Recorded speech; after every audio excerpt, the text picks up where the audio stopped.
완벽한 교회는 없는가? 자, 우리 지난 시간에 이어서 오늘은 이제 5번째 응답받는 기도에 대해서 한번 공부해 보도록 하겠습니다. 여러분, 하나님께 기도하는 것은 내가 하나님께로부터 응답받기 위해서 기도하는 거 아니겠어요? 네. 그냥 하나님과 아무 관계없이 내가 떠들어댄다면 그건 기도할 이유가 없죠. 그렇죠? 그런데 하나님은 그냥 모든 사람이 자기 식대로 기도한다고 해서 응답하는 게 아니란 얘기죠. 네, 분명한 성경적 원칙이 있다는 점을 여러분이 여기서 잘 숙지해야 됩니다. 자, 우리 79페이지에 여러분 맨 밑에서 하나, 둘, 셋, 넷, 다섯, 6째 줄 올라와 보세요. 그 끝에 보면 주님께서 이렇게 나옵니다. 주님께서 성도의 기도에 응답해 주시는 것은 기본적으로 하나님의 일꾼들이 하나님의 일을 하기 위함이지 성도들의 생활의 편의를 위함이 아니라는 점을 알아야 한다는 얘기죠.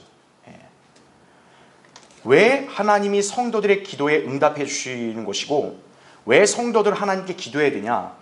이 땅에서 자기 영달을 위해서 기도하는 게 아니라는 거예요. 여러분, 이 땅에 우리가 왜 살아있죠? 하나님의 영광을 위해 사는 거 아니겠어요? 그렇죠? 우리는 이 땅에서 우리 자신을 위해 사는 게 아니라 주님을 섬기기 위해 사는 거예요. 그렇죠? 그런데 우리가 이 땅에서 주님을 섬기는 삶을 살려면 우리의 생활에 필요가 있다고요.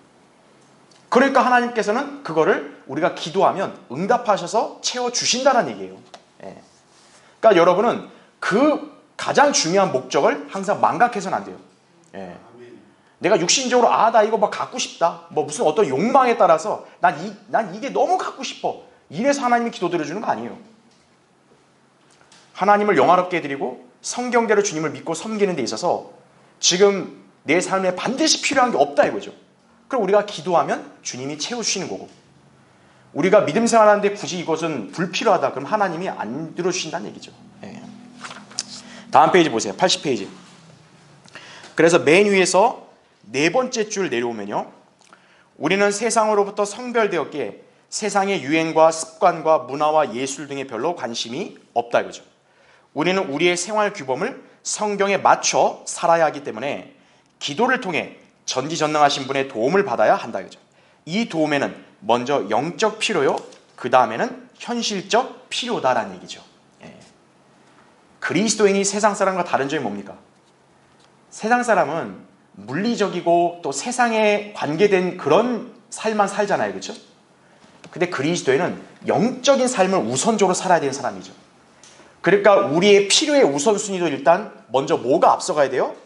영적 필요가 앞서가야 되는 거예요. 자, 밑에 단락은 여러분이 너무 잘 아는 내용이에요. 우리가 너무나도 익숙하게 잘 알고 있는 구절, 빌립보서 4장 6절 7절. 아무것도 염려하지 말고 다만 모든 일에 기도와 간구로 너희의 구하는 것들을 감사함으로 하나님께 알려지게 하라 이거죠. 그리하면 모든 지각을 초월하시는 하나님의 평강이 그리스도 예수 안에서 너희의 마음과 생각을 지키시리라 이거죠. 자, 여러분, 이 하나님의 약속을 믿고 붙으세요? 그렇게 살아야 돼요. 그러면 여러분은 인생의 근심과 염려 속에서 해방될 수 있는 거예요. 이거 분명한 약속이라고. 자, 그래서 그 밑에 단락 보세요. 기도에 응답받으려면 이렇게 나오죠. 기도에 응답받으려면 하나님의 계명들을 지키고 그의 목전에 기쁨이 되는 일들을 행해야 한다. 요한일서 3장 22절의 말씀에 나오죠. 여기서 계명들이란 10계명을 말하는 것이 아니라 하나님의 말씀을 말한다는 얘기죠. 여러분도 다 부모님들이시니까 자녀가 부모인 나에게 뭘 요구할 때 어떤 자녀의 그런 요구를 들어주고 싶으세요? 내 말 잘 듣고, 그렇죠? 나의 뜻을 잘 알고 그렇게 효도하는 그런 자녀의 요구를 들어주고 싶지. 맨날 말썽이나 피우는 애가 와가지고 그냥 필요할 때만 와서 이거 달라고 이러면 꼴 보기 싫죠. 아무리 자식이라도. 자, 하나님도 마찬가지인 거예요. 하나님도 어떤 자녀가 그분께 나와서 막 요청을 해요. 그런데 평상시 생활이 완전 하나님 아버지의 말씀을 그냥 멸시하고 자기 멋대로 살다가 딱 급할 때만 와가지고 하나님 아니 주시라고. 그러면 하나님 아버지가 어떤 심정이겠어요? 이거 아주 이건 웃긴 애구만 이렇게 되는 거죠.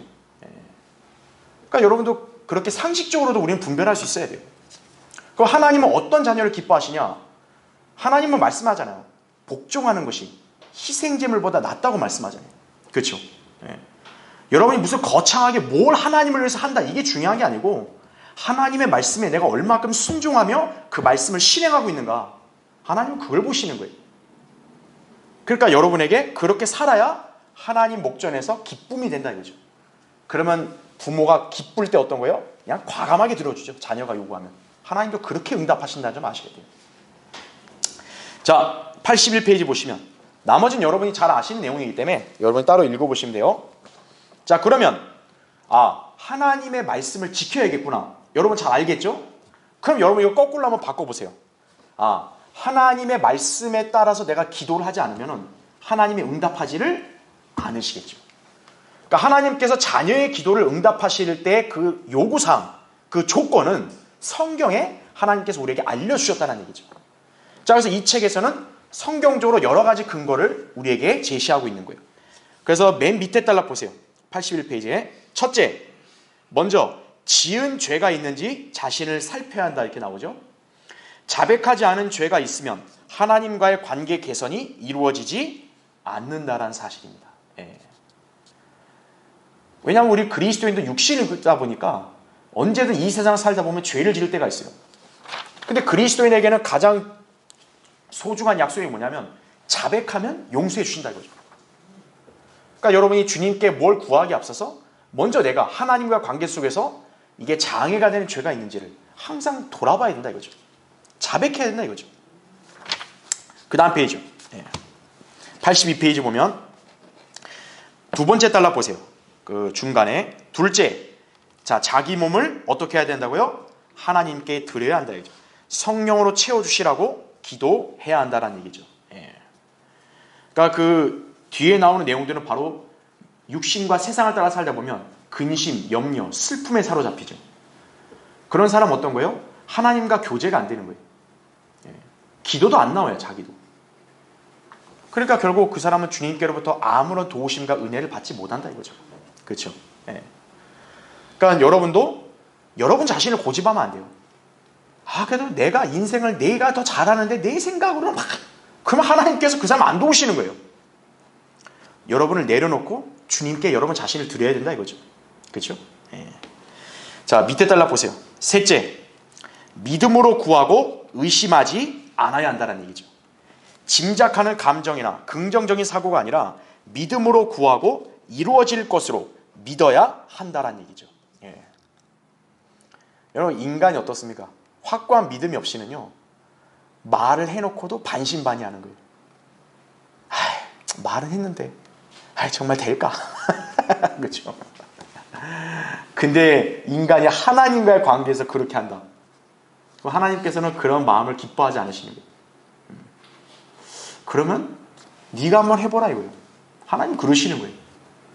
의심을 갖거나 뭔가 아주 회의적으로 생각한다. 하나님께서 그럼 네가 한번 해봐 이러시는 거예요. 여러분 그것만큼 막막한 게 어디 있어요? 그렇죠? 자, 맨 밑에 달라. 넷째, 자 하나님의 뜻에 따라 어떻게 하라? 기도하라 이거죠. 하나님께서는 그분의 인격과 뜻에 위배되는 것은 허락하지 않으신다라는 얘기죠. 그러니까 어떤 사람이 내가 하나님 이름 불렀더니 막 기적적인 막 비상한 일들이 일어났고 내가 막 돈벼락을 맞았고 막 그건 하나님 뜻에 따른 기도가 아니에요. 어쩌나 자기한테 그런 일이 그냥 터진 거지 하나님과 아무 관계 없다는 거 아셔야 돼요. 특히나 성경적 원칙을 무시하고요. 종교생활이라는 그런 대형 교회들이 우리 교회 게 컸다고 하나님이 우리 교회 우리 기도에 응답해서 복 줬다고 그건 자기들이 하는 소리지 하나님과 아무 관계 없다는 거죠. 그렇죠? 장사 수완을 잘 발휘하면 그 사람 떼돈 버는 거죠. 그렇지 않겠어요? 그럼 하나님 안 믿는 사람도 다 떼돈 벌 수 있어요. 다른 종교에는 이렇게 속임수 잘 쓰는 인간들도 자기 추종자 잘 모으잖아요. 그러니까 무슨 외형적으로 무슨 아주 복을 받았다 나는 뭐 대박 났다 이것이 하나님이 그 사람 기도 응답하신 거 아니에요. 하나님은 그분의 뜻에 따라 기도하는 것을 응답하신다는 점 아셔야 돼요. 자, 그 밑에 달락 보세요. 다섯째, 그 다음은 이제 뭐냐? 용서하는 마음으로 기도하라 이거죠. 마가복음 11장 25절 26절에 나오는데, 자, 용서 없이 사랑할 수 있는가 이거죠. 그래서 여러분 나중에 찾아보시면 알겠지만 마가복음 11장 25절 26절은 우리가 사람들과 관계에서 용서하지 않으면 하늘에 계신 아버지께서도 우리 용서하지 않으신다고 나와요. 그러니까 여러분이 누군가에 대해서 굉장히 불만이 있고 또 화가 나서 그 사람에 대한 안 좋은 감정이 생길 수 있습니다만 그건 빨리 털어야 돼요. 왜 그러냐면 내가 억울한 게 아니라 내가 털어야 나와 하나님과의 교제가 계속 이어지는 거예요. 내가 그 사람이 뭐라고, 그 사람 때문에 나와 하나님과의 관계가 문제 생기면 그건 더 억울한 일이죠. 그렇죠? 하나님과 나와의 관계가 중요하기 때문에 그런 사람 때문에 내가 하나님과 관계를 방해받으면 안 된다 이거죠. 그러니까 어떻게 해야 돼요? 여러분 용서하고 잊어야 되는 거예요. 그럼 여러분이 손해를 당했으면 하나님이 갚아주신다는 점 아셔야 돼요. 그게 하나님의 처분에 자신을 맡기는 거예요. 자, 그 다음 밑에 여섯째, 영으로 기도하라 이렇게 나오죠. 성도는 성령님께 순종하고 그분의 인도하심에 따라야 한다 이거죠. 성령님께서는 우리의 연약함을 도우시고 기도할 바를 알려주신다는 얘기죠. 알지 못하는 방언으로 기도하는 것은 하나님을 모독하는 행위다 이거죠. 하나님은요 언어를 만드신 분 아니에요. 여러분 하나님이 왜 인간에게 언어를 줬겠어요? 그 언어로 하나님과 교제하자는 얘기예요. 근데 방언이 언어예요? 방언은 정신 나간 소리죠. 아니 하나님이 이렇게 정신 나가신 분이에요? 그게 바로 뭐냐면 악령이 그 안에 역사하는 거예요. 근데 마귀가 그걸 속이는 거예요. 너는 지금 영으로 신비롭게 하나님과 기도했던 거라고요. 마귀가 속이는 거예요. 그러니까 마귀는 한두 사람 속이는 게 아니에요. 이 땅에 사는 대다수의 기독교인들 그렇게 속이는 거예요. 왜? 쪽수가 많아야 인간이 믿으니까요. 성경을 모르면 인간은 쪽수를 보고 가는 거예요. 그래 세상이 망하는 겁니다. 민주주의 국가? 민주주의? 망하는 거예요. 왜? 죄악이 만연하고 마귀에게 관장된 인간들 쪽수가 많으면 어떻게 된 거예요? 그 뜻대로 국가나 민족이 운명이 결정되는 거예요. 그럼 망하는 거죠 당연히. 쪽수가 많다 해서 그게 되는 게 아니에요. 한국 기독교의 사람도 얼마나 많아요. 그렇죠? 특히 우리나라 같은 경우는 뭐 이 통계가 정확한 건 아니지만 5명 중에 한 사람 20%가 기독교인이래잖아요. 그럼 하나님이 그런 사람들 다 인정하시는 거예요? 그런 사람들이 뭐 기도하는 게 영으로 기도하는 거겠어요? 자기 육신적으로 기도하는 거죠. 그냥 기도하니까 뭔가 하나님과의 교통이 안 되는 것 같고 뭔가 영적인 감화가 없으니까 어떻게 하는 거예요? 산 속에 들어가고 뭐 기도원도 가고 막 이러는 거예요. 그래서요. 나무 끄대기 잡고 막 그냥 봉다리 뒤집어 쓰고 막 소리 지르는 거예요. 그다음 이상한 소리 나면 아이고 방언했다 이거죠. 그거예요. 이게. 그걸 여러분 잘 아셔야 합니다. 자 밑에 딸랑 7째. 그 다음 뭐로 기도하라고 나와요? 진리로 기도하라 이거죠. 진실하고 솔직함으로 그분 앞에 나아가고 겸손한 마음으로 그분을 불러야 한다는 얘기죠. 특히나 우리 인간은 진리의 말씀인 성경에 기반해서 기도해야 되는 거예요. 거짓 교리를 기반으로 하나님 앞에 기도하면 안 돼요. 그 응답 안 되는 거예요. 그 다음 밑에 딸랑 8째. 정상적인 부부관계에서 기도하라 이거죠. 부부간에 갈등이 있으면 기도 응답이 안 된다 이거죠. 부부관계는 사랑하고 존경하는 관계이며 이 관계는 그리스도와 신부와의 관계를 드러내는 사랑의 시험장이다 이거죠. 다만 여러분이 알아야 될 게 여기 부부라는 건 그리스도인 부부를 말하는 거예요. 믿지 않는 사람하고는 아예 교통이 안 되죠. 교제도 안 되고. 그다음 밑에 딸랑 9째. 한 번 시작한 기도는 자 언제까지 해야 된다? 끈질기게 기도해야 된다 이거죠. 그냥 한두 번 했는데 아유 바로 안 이루어지네. 아유 말자. 그럼 안 된다 이거죠. 여러분 하나님이 인간한테 조종당하는 분이에요? 한 번 했으니까 하나님 다 해주세요? 그럼 하나님이 다 해줘야 되는 거예요? 아니란 얘기죠. 그리고 급한 건 누가 급해요? 여러분 하나님이 급해요? 인간이 급해요? 인간이 급한 거예요. 그럼 자기는 이거 뭐 안 해주면 죽습니다. 그런 마음으로 기도를 해야죠. 그래야 응답이 되는 거죠. 에휴 해보더니 안 되네 그냥. 안 되네. 그럼 그냥 자기 혼자 제풀에 떨어지는 거예요. 여러분, 제가 예전에 다니엘 강의할 때 여러분 설명드렸잖아요. 우리 성도가 하나님께 기도할 때 그냥 기도가 일방적으로 올라가는 게 아니에요. 반드시 누가 방해한다 그랬어요? 이 하늘에 있는 영적인 악한 세력들이 방해하는 거예요. 그러니까 여러분은 기도가 그냥 단순히 그냥 한번 해볼까 해서 기도가 아니에요. 여러분 인생에 절실하다 이거예요. 그러면 나 이거 안 해주면 죽습니다 주님, 이런 마음가짐으로 기도해야 되는 거예요. 예. 우리가 그러잖아요. 사람이 칼을 뽑았으면 최소한 뭘 해야 돼요? 무라도 써야 된다 그랬잖아요. 우리 속담도 그러잖아요. 우리 여기 성도님들 수요기도에 기도 제목 올렸다. 여러분 정말 절실하게 기도해야 되는 거군요. 끈질기게. 예. 에이, 그냥 하다가 말면 그만이죠 뭐. 그럼 하나님 응답 안 하는 거예요. 그러면 마귀는 여러분이 그런 마음을 갖기 원하는 거예요. 그래, 하지마, 너 해봐 안 되잖냐. 아니 뭐 하나님이 뭐 널 들어주지도 않네 보니까. 포기하게 만드는 거예요. 끈질기게 기도하라 이거죠. 누가복음 11장에 나온 게 뭐예요? 예수님이 비유한 게 한밤중에 친구 집에 가서 막 두드리고 막 친구 막 깨우잖아요. 친구라 해서 다 들어주는 게 아니잖아요. 근데 하도 끈질기게 하니까 어떤 거예요? 아, 알았어, 그만해, 이제 그만 좀 해. 아, 알았어, 하면 될 거 아니야. 그렇게 한다는 거죠. 인간도. 하나님은 안 그러시겠냐고요. 하나님은 더 기쁘게 해주죠. 그렇죠? 자, 84페이지 보세요. 그래서 이 책에도 한 예를 든 게 뭐냐, 조지 뮬러인데, 여러분 조지 뮬러는 자기 일생에 5만 번 기도 응답 받은 사람이에요. 이분은 전적으로 기도 하나로 고아원을 운영하는 분이에요. 근데 이분의 기도가 바로 응답되냐? 아니에요. 한 사람의 구원을 위해서요, 이분은 죽을 때까지 기도했는데 응답이 안 됐어요. 이분 결국 죽었죠? 근데 장례식장에서 그 기도한 사람이 구원받은 거예요. 여기 책에 나온 대로 62년 걸린 거예요. 그 한 사람의 혼을 위해서. 여러분이 한 사람의 혼이 정말 지옥 가기를 원치 않는다, 그런 강한 열망이 있다면요, 여러분 이런 기도할 수 있어야 돼요. 그 열망이 없으면 어떤 거예요? 에휴, 기도 하나 마나 뭐 그 사람 믿지도 않으니까 뭐. 그럼 아무 일도 안 일어나는 거예요. 하나님이 제일 기뻐하는 기도가 뭐냐? 한 사람을 멸망해서 생명으로 인도하는 기도를 하나님이 가장 기뻐하시는 거예요. 여러분, 예수님이 어떻게 했어요? 이 땅에 왜 십자가의 질고를 줬겠어요? 한 사람을 구원하려고 하시는 거예요. 하나님은 그걸 가장 중요하게 보시는 거예요. 근데 자녀가 어떤 구원받지 않은 한 사람의 혼을 위해서 기도한다. 하나님이 기뻐하지 않으시겠어요? 기뻐하시는 거예요. 네. 그걸 우리가 잘 알아야 된다 이거죠. 자, 84페이지에 그 두 번째 단락 보세요. 위에 응답받지 못하는 기도. 그러면 이제 방금 제가 설명드린 거에 정반대로 하면 응답받지 못하겠죠.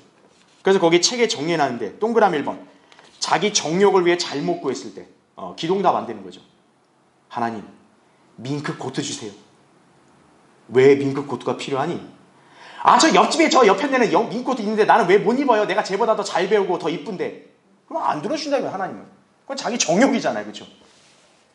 하나님, 외제차 하나 주십시오. 왜? 아, 저 별 볼 없는 인간이 외제차 끌고 다니는데 나는 이 국산차가 뭡니까 이거? 그럼 자기 정욕을 해버려요. 하나님이 정신 차려라 이러시는 거예요. 네. 정욕을 위해 구하면 안 된다는 거예요. 동그라미 2번, 죄가 있음을 알면서도 자백하지 않고 숨길 때. 네. 그럼 기도 응답 안 되는 거예요. 우리 인간끼리는 모릅니다. 여러분, 우리끼리는 서로 몰라요. 그 사람의 내면이 어떻고 그 사람의 개인 사생활이 뭔지를. 근데 하나님은 어떤 거예요? 다 아시는 거예요. 다 아는 분 앞에서 내가 시침이 딱 되고 나는 아무렇지 않은 척으로 기도하면 하나님께서 어떻게 보시겠어요? 그렇죠? 자백을 해야 된다 그죠? 동그라미 3번, 하나님 말씀을 의심할 때 기도 응답 안 된다 그죠? 하나님이 말씀으로 약속했다. 그럼 반드시 믿어야 돼요. 그렇죠? 그럼 동그라미 4번, 이거 중요합니다. 헛된 말을 되풀이할 때. 개혁성경의 중원본이라요. 중원본. 그 쓰잘데기 없는 사도신경, 주기도문, 뭐 방언 이런 거 하는 거. 그런 거 전혀 응답 안 돼요. 그거는. 마태복음 6장 7절에 뭐라 말씀했어요? 그러면 이교도들이 하는 거다. 이교도들이. 여러분, 불교도들이 어떻게 해요? 여러분, 불교도들이 절간 가서 뭐 하죠? 나무아미타불 관세음보, 나무아미타불 관세. 똑같이 하는 거예요. 여러분 일반 기독교인들 교회 가면 무슨 기도하는 거예요? 자, 다 같이 우리 사도신경 합시다. 전능하사 천지를 만드신, 그 기도하면서 그거를 마음으로 절실하게 막 느끼면서 생각하고 기도하는 사람 있어요? 없어요. 그냥 하나님 까는 거예요, 그냥. 자, 주기도문 예배를 마치겠습니다. 여러분 주기도문의 내용을 정말 절실하게 믿고 기도하는 사람이 있겠어요? 야, 예배 끝났다, 이제 빨리 이거 하자. 아, 예, 하늘에 계신 우리 아버지. 그러는 거죠, 그냥. 주문이에요, 주문. 그냥. 네. 동그라미 5번. 부부간에 불화가 있을 때, 자, 그렇게 기도가 응답이 안 된다, 이거죠. 자, 밑에 달라 보세요. 하나님의 말씀을 알지 못하고 하나님의 뜻을 안다는 것은 불가능하고, 하나님의 뜻을 모르는 사람이 하나님의 뜻대로 기도한다는 것은 있을 수 없는 일이며, 뜻을 모르는 기도가 응답된다는 것은 기대할 수 없는 일이다. 하나님은 지극히 현실적인 분이시다. 그분은, 자, 어떻게 하신다고요? 심는 대로 거두신다는 분이죠. 예. 이거 생각해 보세요. 평소에 공부도 한 번도 안 한 애가, 하나님, 저 내일 수능시험 보니까 아주 만점 나와가지고 서울대학교 보내주세요. 하나님이 그렇게 일하시는 분이에요? 아니란 얘기죠. 그렇죠? 자기는 한평생 일도 안 해. 그러면서 하는 게, 하나님, 저 돈 몇십억만 좀 주세요. 일 안 하는데 무슨 돈이 나와요. 그렇죠? 자, 85페이지에.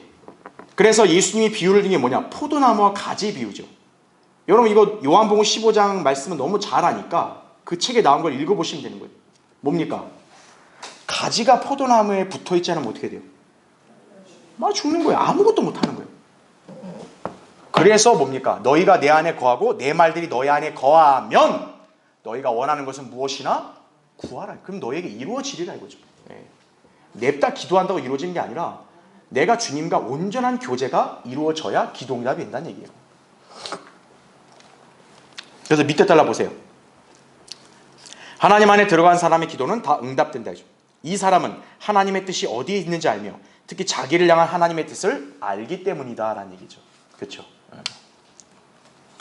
자, 이 책에는 우리 이수호 목사님이 그 초창기 때 겪으셨던 자기 어떤 경험담을 솔직하게 진술하셨어요.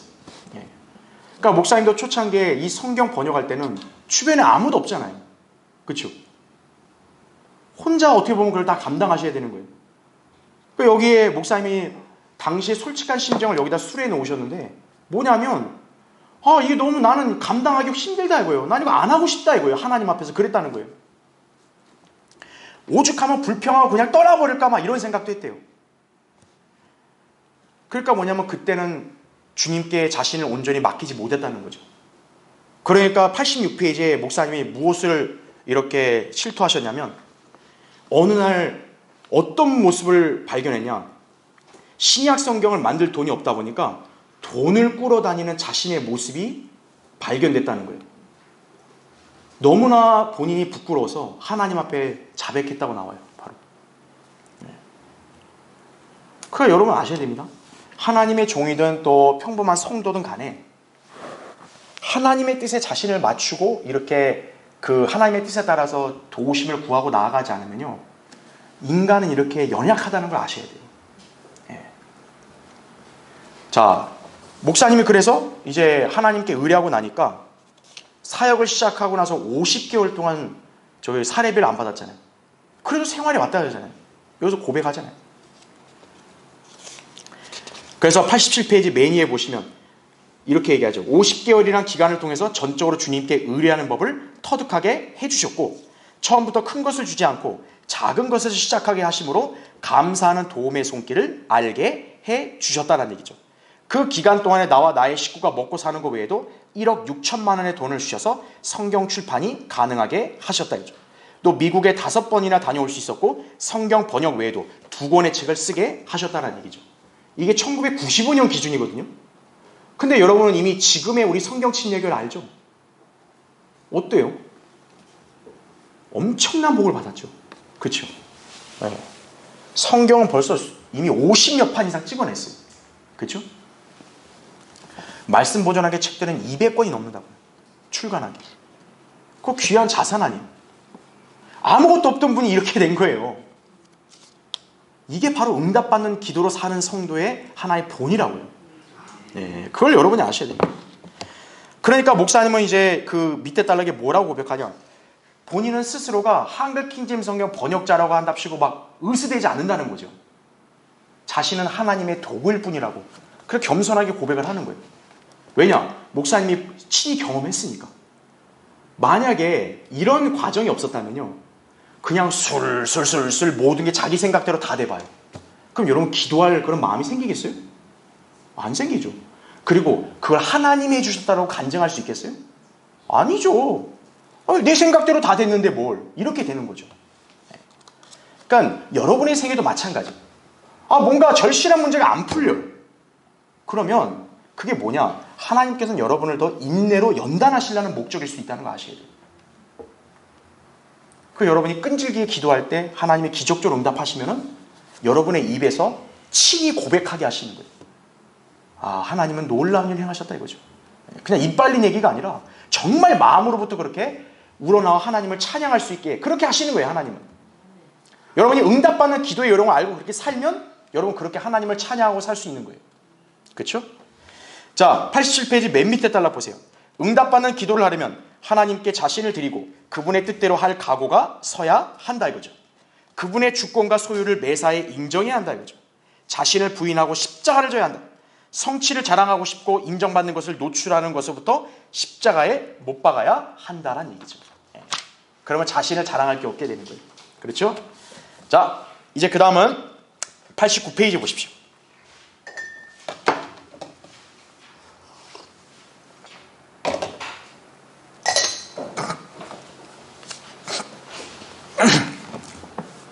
자, 89페이지에 이제 6번째, 성경에 대한 성도의 자세입니다. 자, 여러분이 한번 질문해 볼게요. 여러분, 저 교회 다니는 사람들이 성경을 믿을까요? 만약 우리가 이 질문하면 입으로 믿는다 그래요. 믿어요 그래요. 근데 성경에 기록되어 있는 문자 그들의 구절을 갖다가 딱 들이밀면요, 뭐라고 하는 거예요? 그거는 그 뜻이 아니고 뭐 어쩌고 저쩌고 뭐 시대가 흐르고 이런 소리 하고 있다고요. 성경 믿는 사람 아니에요. 이 책에서 얘기하는 게 뭐냐면 바로 그런 취지로 얘기하는 거예요. 교회 다니는 사람 많아요. 신학교도 많고 신학대학에 소위 가르친다고 하는 교수들, 학자들 많아요. 근데 성경을 문자 그대로 하나님의 절대적인 말씀으로 믿는 사람은 극소수라는 거예요. 없다는 거예요, 사실. 특히 자유주의 신학자들, 이런 사람들은 예수님이 하신 초자연적인 기적도 믿어요, 안 믿어요? 안 믿어요, 자유주의 신학자들은. 우리나라 신학대학들 중에 자유주의 신학을 고수하는 신학교들 많습니다. 저는 뭐 관심도 없으니까 내가 많은 신학교들을 모르지만 연세대학교도 신학과가 있잖아요. 신학과가. 그 연세대 신학과가 자유주의 신학 가르치거든요. 성경 전혀 안 믿어요. 하나님이 행하신 기적 그거 문자 그대로 안 믿어요. 그런 사람들이 성경이 하나님 말씀이라는 걸 믿겠습니까? 안 믿죠. 자, 90페이지 보세요. 자, 이제 두 번째 단락 보시면 성경을 믿지 않는 사람 나오죠? 자, 성경을 믿지 않는 사람 외에도 자, 성경을 어떻게 믿는 사람들도 있다고요? 잘못 믿는 사람들도 있다. 이게 더 위험한 거예요, 사실. 성경을 믿지 않는 사람은 차라리 믿을 수 있도록 가르쳐주고 인도하면 가능성이라도 있는데 잘못 믿는 사람은요, 이거 가능성이 없어요. 정말 없어요. 이들은 성경의 내용을 모두 하나님 말씀이라고 믿는다고 말하고 따라서 성경의 모든 내용을 지키려고 한다는 얘기죠. 그러니까 특징이 뭐냐? 성경 66권을 다 이 시대의 교리로 다 갖다 붙이는 거예요. 그러니까 환란 시대의 구원교리에 해당되는 것도 여기다 갖다 붙이고, 그렇죠? 천년왕국 때 해당되는 말씀도 지금 이 시대에다 갖다 붙이고, 그런 짓을 하는 거예요, 지금도. 근데 더 웃긴 게 뭐냐면요, 그러면 신약 성경에 바울이 전한 은혜의 복음 있죠. 그거를 믿으면 은혜로 구원받잖아요. 또 그렇게는 안 믿어, 또. 그렇죠? 어떻게 그것만 갖고 구원을 받냐? 열심히 행위로 해야지. 봐라, 끝까지 견디는 자는 구원받지 않냐? 이렇게 하고 있는 거예요.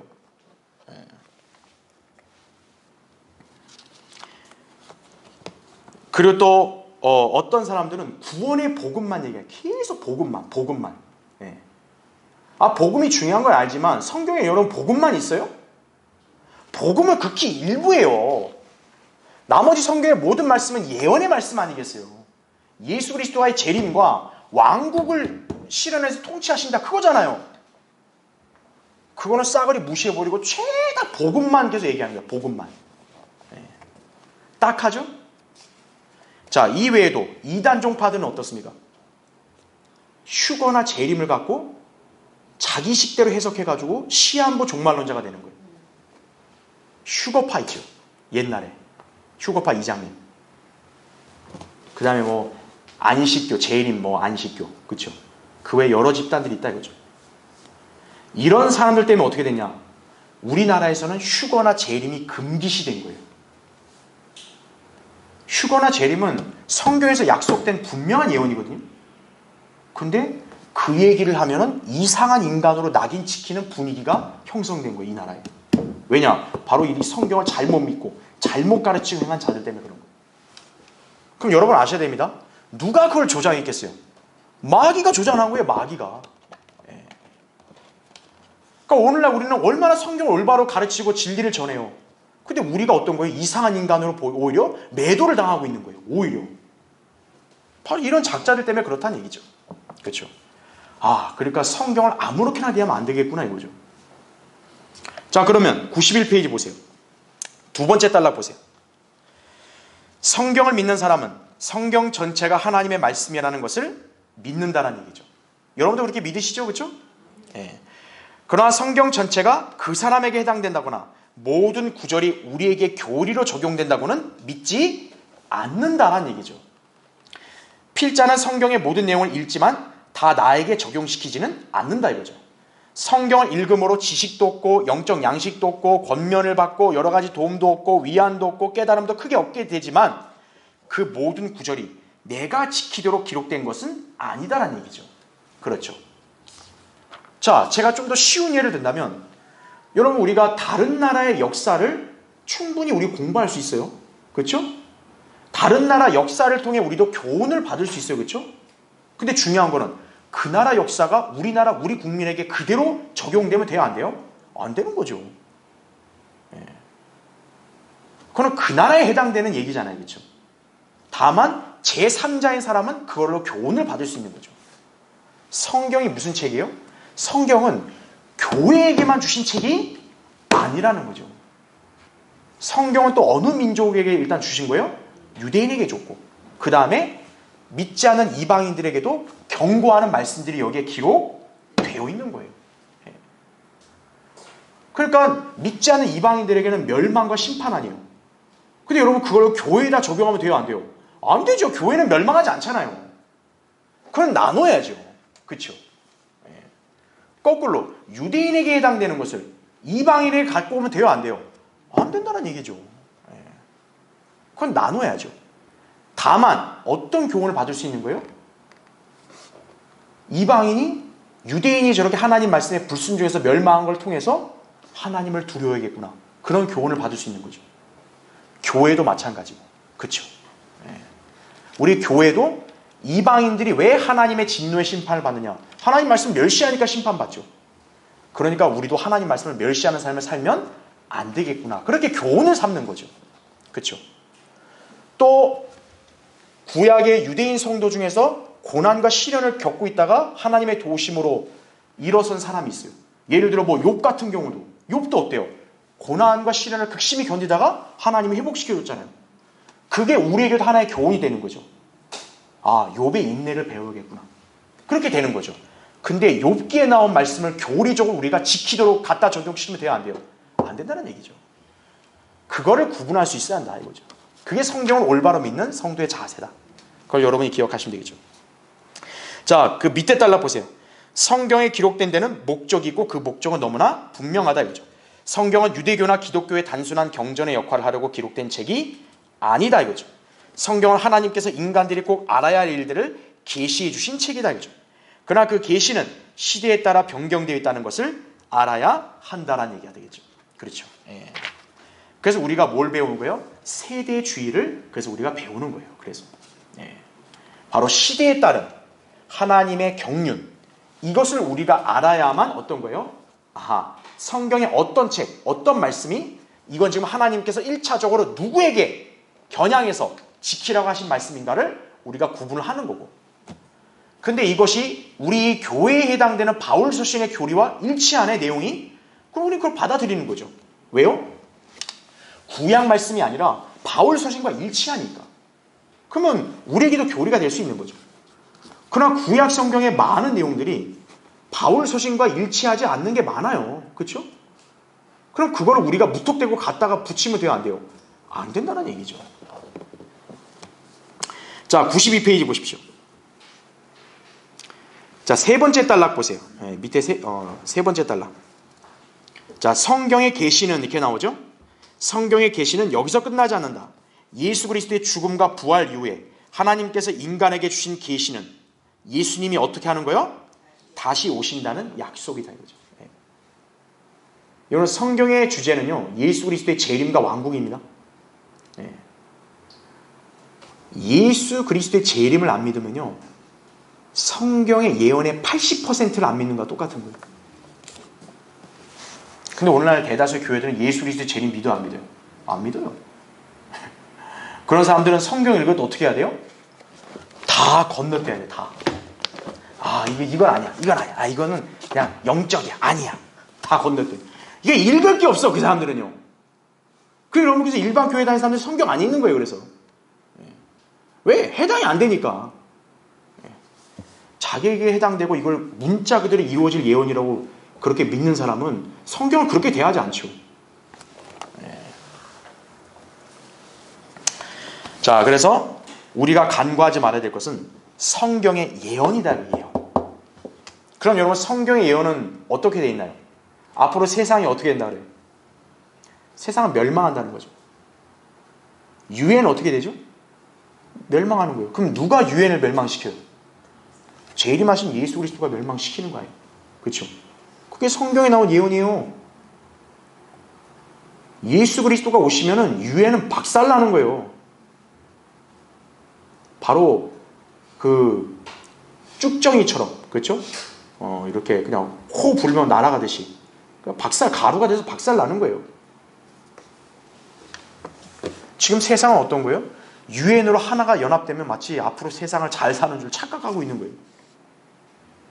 천만의 말씀이다 이거죠. 세상의 다수는 그렇게 믿겠죠. 세상이 앞으로 좋아지고 이렇게 이렇게 공산주의나 모슬렘 같은 그런 사악한 자들만 없어지면 세상이 살기 좋아지고 막 그렇게 생각하겠죠? 근데 성경을 믿는 극소수의 성도만이 아니다. 세상은 앞으로 하나님을 대적하는 위치로 연합될 것이고 그때 예수 그리스도가 아마겟돈 전쟁을 다 진멸시킬 거다. 그렇게 믿잖아요. 그럼 여러분, 누구의 의견이 더 우세할까요? 누구 말빨과 누구 목소리가 더 클까요? 세상 사람들이 더 큰 거예요. 그래서 성경을 믿는 사람들을 하나님께서 귀히 여기시는 거예요. 사람의 어떤 여론에 편승하지 않았기 때문에. 자, 93페이지 두 번째 단락. 성경은 예수 그리스도께서 다시 오셔서 이 세상을 통치하시는 것을 그 정점으로 하고 있다는 얘기죠. 그리고 그 뒤의 내용은 뭡니까? 베드로후서 3장 10절부터 13절에 따라 이제 천년왕국 끝나면 백보자 심판, 우주의 모든 현재 하늘과 땅 다 불살라지고 영원 세계가 도래하는 거죠. 그렇죠? 그게 성경의 예언이다 이거죠. 그럼 자, 맨 밑에 달라 보세요. 자, 성경을 믿지 않는 사람에게 그러면 성경은 그냥 일개 책이 되는 거죠. 그냥 저 기독교 그냥 교회 다닐 때 들고 다니는 거 이렇게 치부하겠죠. 하지만 성경을 믿는 사람에게 이 책은 뭡니까? 생명보다 소중한 거예요. 여러분, 오늘날 이 성경이 여러분 손에 어떻게 들어온 줄 아세요? 우리 믿음의 선배들이 로마 제국과 카톨릭의 압제와 박해로 개죽음 당하면서까지도 지켜낸 거예요. 필사본을. 그걸 하나님이 나중에 에라스무스를 통해 집성하신 거예요. 그분들의 희생과 노고가 없었다면 지금 우리 손에 성경이라는 게 들려질 수가 없는 거예요. 성경은 신실한 성도들의 피로 지켜진 책이에요. 근데 그런 성경이 누더기처럼 변개돼도 어때요? 그런 소리 하는 사람들. 그런 사람들이 무슨 성경을 믿긴 하겠어요? 자기 자존심 때문에 나도 믿어! 이렇게 얘기하는 거죠. 전혀 안 믿어요, 그런 사람들은.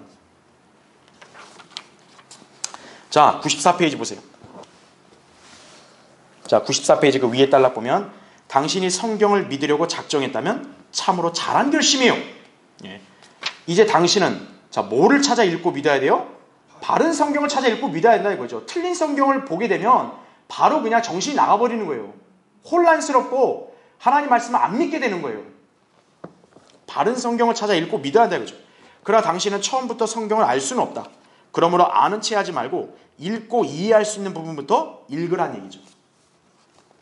예를 들어 갓 거듭난 성도, 또 성경을 좀 알고 싶어하는 사람, 그동안 성경 공부도 제대로 안 해본 사람이 이제 성경을 읽겠다 했는데 그냥 뭐 레위기 읽겠다, 뭐 신명기, 민수기 읽겠다 그러면 이제 아우 지루하고 혼란스러운 거죠.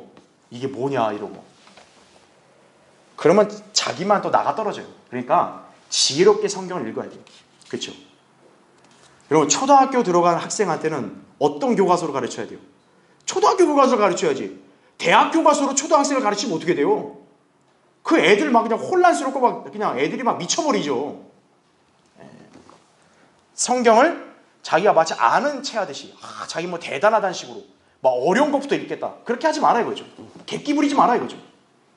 자 보십시오. 여기서 이제 목사님이 권면한 게 뭐냐? 요한복음 읽으라 먼저. 요한복음. 그다음 로마서, 고린도전서, 데살로니가 전후서, 갈라디아서, 에베소서, 빌립보서, 골로새서, 고린도후서, 창세기, 출애굽기, 시편, 잠언, 누가복음, 마가복음, 마태복음 등의 순서로 읽으라. 분량을 채우려는 자세로 읽지 말고 한 권을 끝냈어도 머리에 남는 것이 없으면 다시 읽어서 무엇인가를 얻어낼 수 있어야 한다 이거죠. 읽기 전에 깨닫게 해주시라고 기도하고 읽은 후에 필요한 부분을 이해하고 기억할 수 있게 해달라고 기도해야 한다는 얘기죠. 그러니까 여러분 성경 읽기 전에도 기도를 해야 되고 성경을 읽고 나서도 기도하셔야 돼요. 오늘 읽은 말씀 중에 주님 제가 반드시 알아야 되고 반드시 기억해야 될 말씀은 꼭 제가 마음에 새길 수 있게 해달라고 그렇게 하셔야 한다 이거죠. 그 다음 단락 보세요. 생활은 말씀의 기준으로 돌아와서 영이 되어야 한다 이거죠. 믿음과 생활이 따로따로인 것은 마치 마차의 바퀴가 서로 다른 것으로 끼워져 있는 것과 같이 균형을 이룰 수 없으며 자신도 만족할 수 없고 보는 사람들도 본으로 삼지 않는다 이거죠. 성경을 믿는 사람의 자세는 분명하다. 세상은 성경을 믿는 사람과 믿지 않는 사람으로 나뉘어 있다는 점 아셔야 돼요. 기독교이냐 비기독교이냐가 아니에요. 성경을 믿는 사람이냐 믿지 않는 사람이냐 그걸로 나눠지는 거예요. 믿는 사람은 사는 것이고 믿지 않는 사람은 멸망하는 것이에요. 자 95페이지요. 자 위에 딸락 보면 성경대로 믿는 사람들이 경계해야 할 그 다음 대상은 바로 거짓말로 성경을 믿는다고 하는 자들이다. 그죠? 여러분 경계하셔야 됩니다.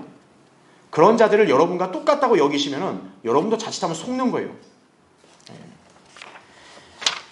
자 다음 페이지요. 96페이지. 나머지는 여러분 읽어보시고요. 이스라엘 백성은 지식이 없음으로 인하여 사로잡혀 갔죠. 지식의 부족으로 멸망당했다고 성경에 나옵니다. 주를 두려워함이 지식의 시작인데 이들은 하나님의 말씀을 두려워할 줄 몰랐고 따라서 지식을 얻을 수가 없었다 이거죠. 이와 같이 성경적 지식으로 채워지지 않으면 배설물 같은 세상 지식과 육신적 의견으로 채워져 육신적인 소리를 영적인 말씀인 것처럼 전하고 있는 것이다라는 얘기죠. 한 예를 든다면 바로 뭡니까? 예수 믿으면 복받고 잘 산다. 이 소리 하는 거예요. 그 인간의 육신이 원하는 욕망이죠. 잘 살기 원하는 거. 그거를 뭐에 갖다 붙이는 거예요? 예수 믿으면 복받는다 이거죠. 예수 믿으면 잘 먹고 잘 산다 이거예요. 그럼 어떻게 해야 예수를 믿습니까? 아 우리 교회 나와야 된다고. 그런 소리 하는 거예요. 자 지식이 없는 열성 그럼 망하는 거예요. 이스라엘이 바로 왜 망했다고요? 지식이 결여됐기 때문에 하나님 말씀의 지식이 결여됐기 때문에 망한 거예요. 자 나머지는 여러분 쫙 읽어보시면 됩니다. 그래서 97페이지 그 마지막 달러 보면 성경은 그 말씀을 100% 신뢰하지 않는 자에게는 한 권의 만화보다 못하지만 진리를 추구하는 자에게는 영적 양식이 되게 생명과 맞바꿀 만큼 소중한 것이다 이거죠. 그러니까 여러분이 성도라면 어떤 자세로 성경을 바라보고 대해야 될지가 이제 감이 잡히는 거죠. 그렇죠? 자 마지막 98페이지 7번째 성경을 읽는 요령을 보겠습니다.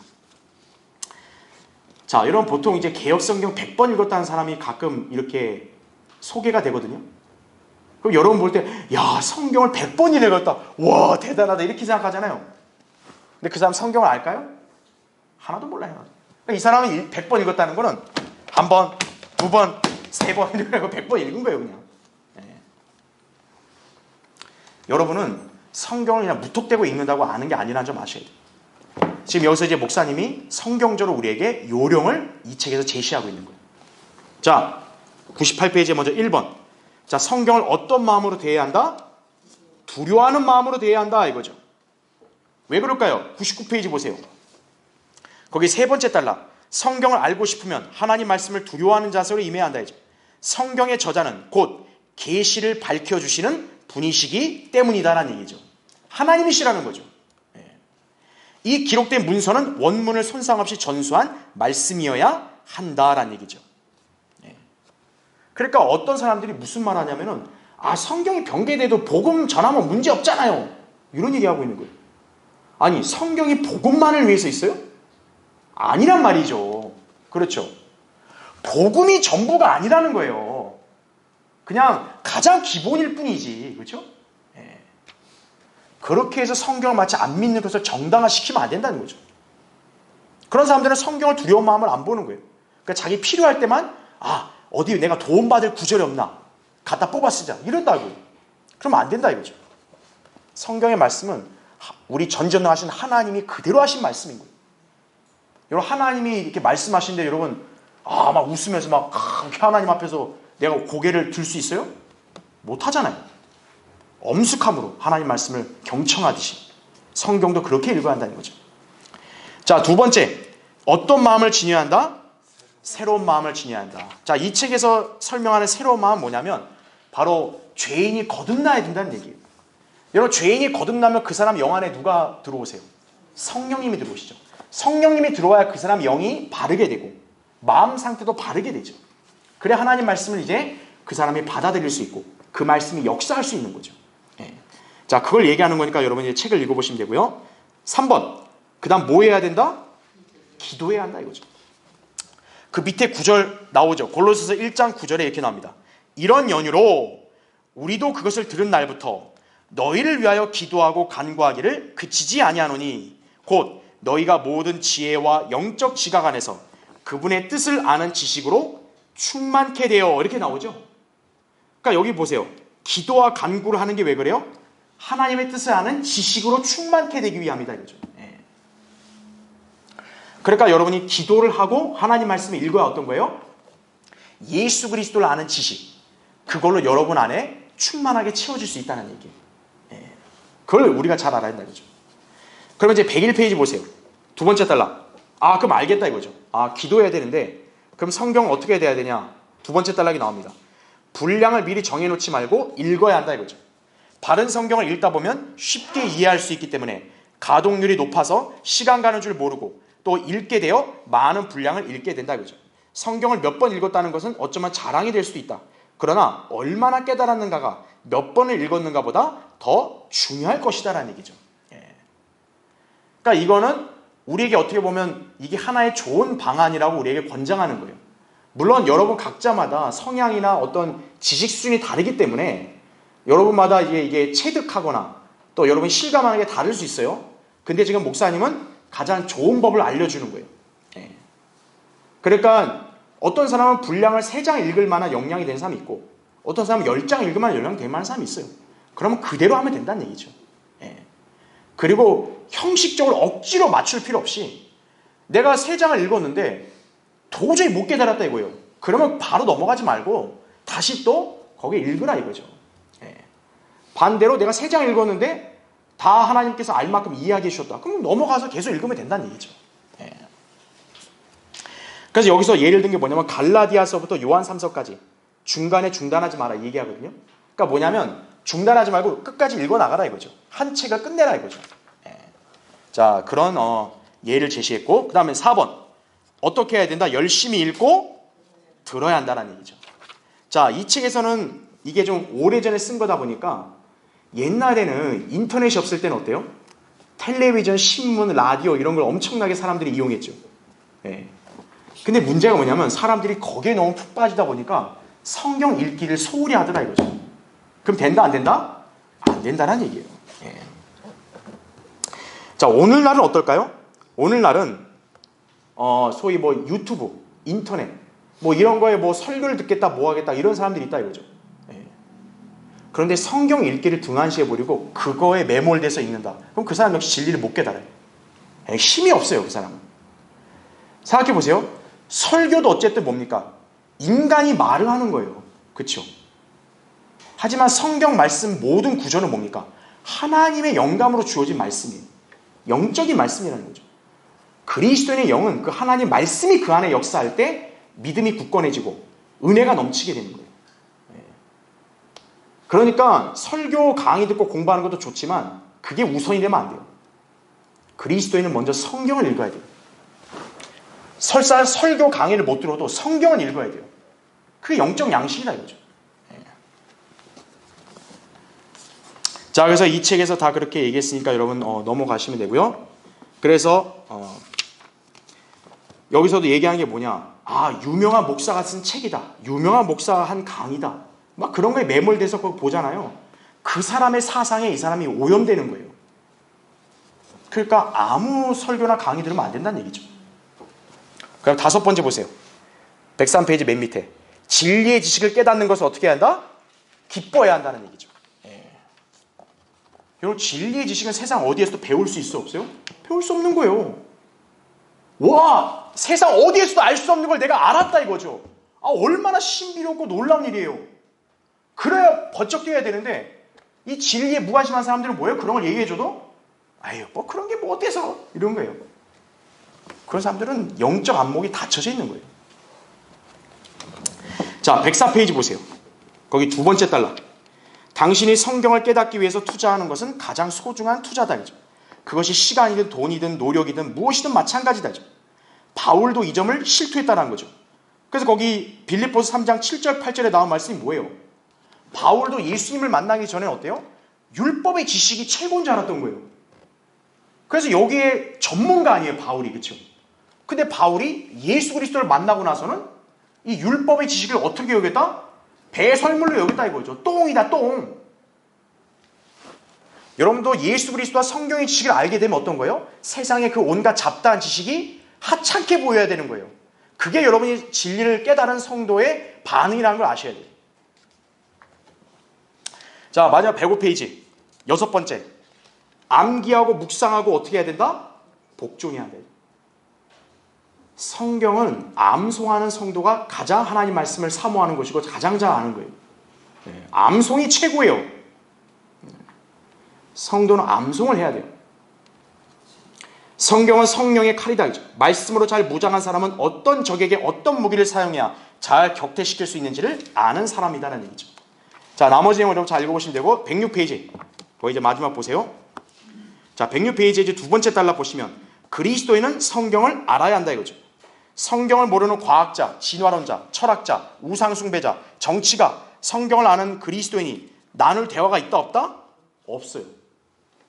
여러분이 성경 대리는 그리스도인이면요, 세상에 그 무슨 유명인사, 지성인 대화할 거리가 없어요. 그런 사람은 앉아가지고 무슨 얘기하는 거예요? 시덥지 않은 얘기만 하고 그냥 시간만 낭비하는 거예요. 여러분이 그런 사람들 만났을 때 딱 한 가지 목적만으로 만나야 돼요. 뭐냐? 복음을 전할 목적으로 만나는 거예요. 그 외에는요, 여러분 그런 사람들 만나면 갈 필요 없어요. 그거는 자기만 괴로운 거예요, 가면. 그래서 그 다음 달라 보면 성경을 아는가? 그렇다면 당신은 기뻐하고 자랑할 것이 있는 진리의 소유자라는 걸 아셔야 돼요. 여러분 진리의 소유자로 살아야 된다는 점을 꼭 기억하시기 바랍니다.